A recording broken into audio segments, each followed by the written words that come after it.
your forecast first. Sponsored by Matex Heating, Cooling, and Plumbing.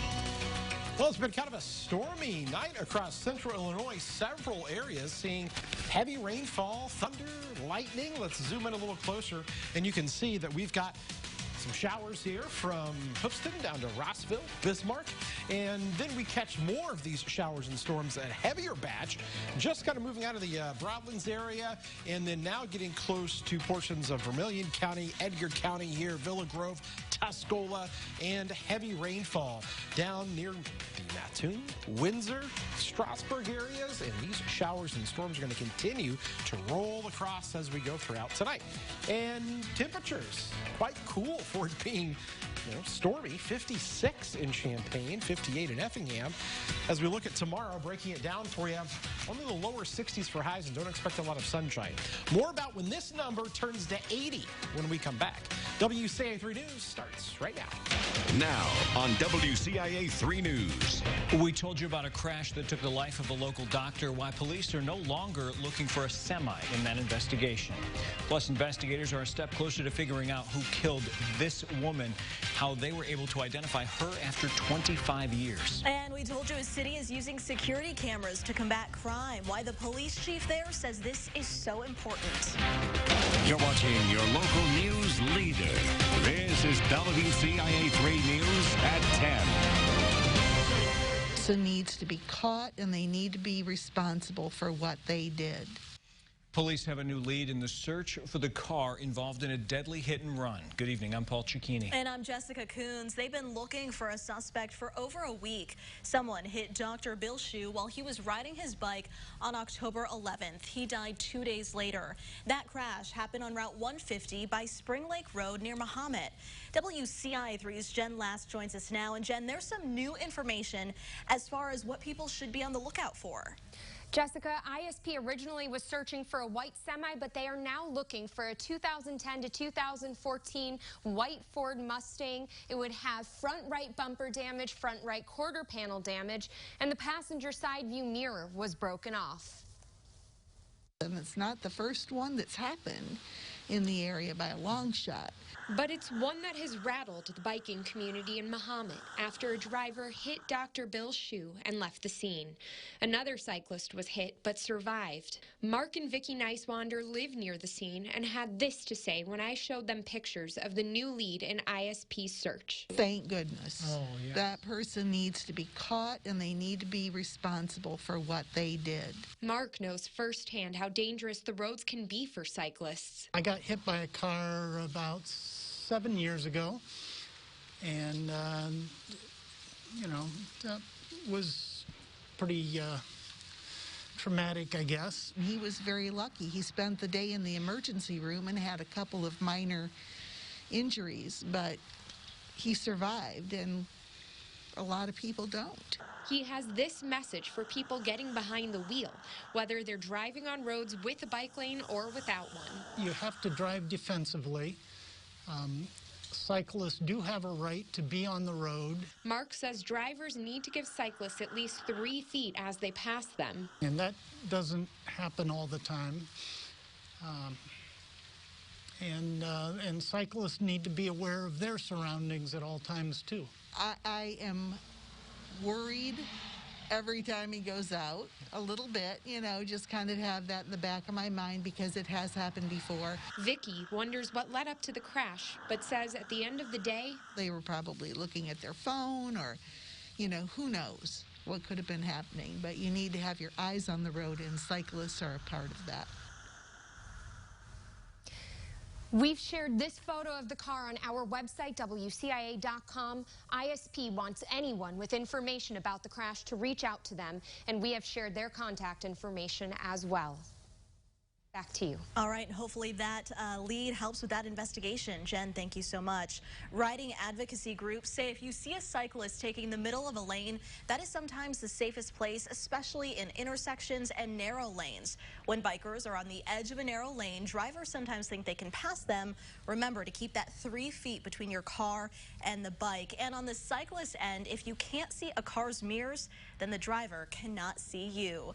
Just into the newsroom tonight, a bicyclist was seriously hurt after a crash in Rantoul tonight.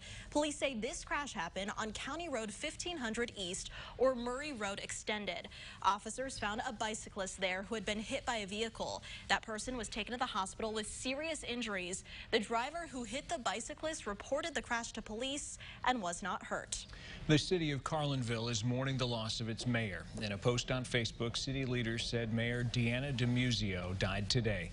She served the city for more than 7 years. Officials say her dedication to her position was beyond compare, and her leadership will be missed. Officials in Paris are searching for a man after a fire. Crews were called to South Central and West Elizabeth just before 5 yesterday evening. When they arrived, they were told no one was home, but later learned someone was inside. They weren't able to find him, but authorities determined the fire started in the apartment unit that belonged to the missing man, Larry Aerosmith.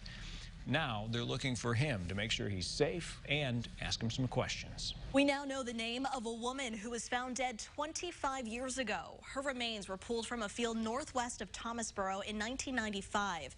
Investigators have now identified her as Carrie Lynn Wyant. Since her remains were found, she's only been referred to as Jane Doe. But investigators are getting closer to answers thanks to the work of genetic genealogists. I feel good about the fact that we've gotten to this point and she's been identified. Her family has some closure, not knowing whatever happened to her. Now they do, and hopefully the Sheriff's Department can get more answers for them. Her cause of death was ruled as homicide. Investigators are still trying to figure out what happened. If you know anything, you should contact them. The Decatur police chief is sharing his perspective on a spike in crime and what the city is doing to combat it. We told you last night the city is putting up security cameras in the Johns Hill neighborhood. That area sees a heavy amount of criminal activity. There have been more shootings so far this year in Decatur than in the past 5 years, and there have been 7 homicides. The chief says security cameras may help to combat that, especially since witnesses can be reluctant to share information. It's so close, it'll give you the license plate number. It'll pick out the person, if we have a drive-by shooting, it'll pick up that person that's, leaning out the window shooting their gun. And so not only you got the vehicle, you also have, the suspect. And so that's very important. It also shows where a crime was committed. We don't know these people. The city is using the Johns Hill neighborhood as a test to see if the cameras prove to be useful before expanding to other neighborhoods. We have an update on the contested Macon County Sheriff's race. The court case over the race has been delayed. Both sides are still trying to figure out which ballots are contested. The trial date was set for Thursday. Instead, it's moved back to next Tuesday. Protests and gatherings earlier this year prompted the Mahomet Village Board to create more specific guidelines for large gatherings before they happen. Tonight, the board approved an ordinance that requires people who want to organize a special event to get a permit 30 days in advance. WCIA3's Jennifer Jensen is here with more details about this. Jennifer? Paul, the village administrator said the ordinance doesn't violate people's First Amendment rights, but he also said the permit applies to organized events that require village assistance and legal approval, like blocking roads or posting signs on public property. With unanimous approval, the Mahomet Village Board passed an ordinance intended to create more specific rules for special events. We recognize, hey, look, our forms aren't really doing us that good of enough information on it, and it was confusing. The revised special use permit application includes events like parades or protests that will block streets and traffic, events that request village assistance like electricity or special fencing, and more. Having this ordinance is not designed to impede anyone from wanting to do an event. Village Administrator Patrick Brown says event organizers will have a more formal permit process that streamlines communication with the village. What we've added here is, a day of the event contact person and then an alternate contact person on the day of the event. Just to help us not repeat a circumstance where there's confusion over what's going on. It just helps us with contact on who we're dealing with. The ordinance does require the person who signs the permit application to agree that the village is not liable for any damages, injuries, or losses that come from the event if it was caused by the actions of the applicant or people in attendance of the event that were under the control of the applicant. This also requires the event organizer to agree that if the event is canceled, they will let the village know in writing at least 2 weeks prior to the event. For events that request police presence, Mahomet Police Chief Mike Metzler says this new permit process will be helpful for his department. Anytime that you can get information in order to be able to plan properly or to be able to assign adequate resources, no matter what they are, whether it's, you need some barricades or you need police patrols or you need traffic direction. There is no cost to submit a special event permit. If the permit agreement is violated, the applicant has to pay a fine of up to $250. For a more comprehensive list of what qualifies as a special event that requires one of these permits, go to our website at WCIA.com. In the newsroom, I'm Jennifer Jensen, WCIA 3, your local news leader. It'll be interesting to see if there's any pushback to this new permit. I'm sure you'll follow up with that, Jennifer. Thanks. Governor Pritzker has banned indoor seating at bars and restaurants in 4 more counties in the state. Now he's warning restrictions could happen in central Illinois. Right now, all of central Illinois remains in phase 4, but infection and hospitalization rates are trending in the wrong direction. By this Friday, indoor service will be banned at both bars and restaurants in Rockford, the Metro East, and now 4 Chicago suburbs. That situation to some degree has reversed. That is to say that Chicago has one of the lower positivity rates in the state, and it's the rural areas of the state that have the highest positivity rates. You're seeing that in Wisconsin. You're seeing that in Iowa. You're seeing that in Indiana.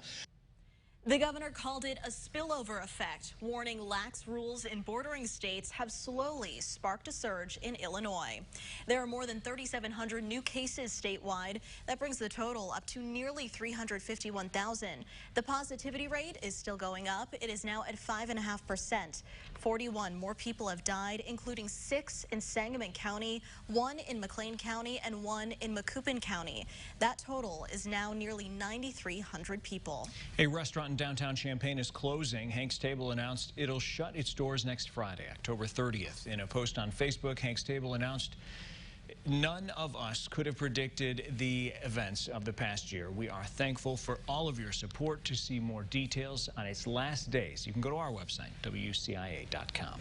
U of I students will return to campus for the spring semester a week later than planned. The spring semester will now start January 25th instead of spring break. There will be 3 days with no school, 1 each in February, March, and April.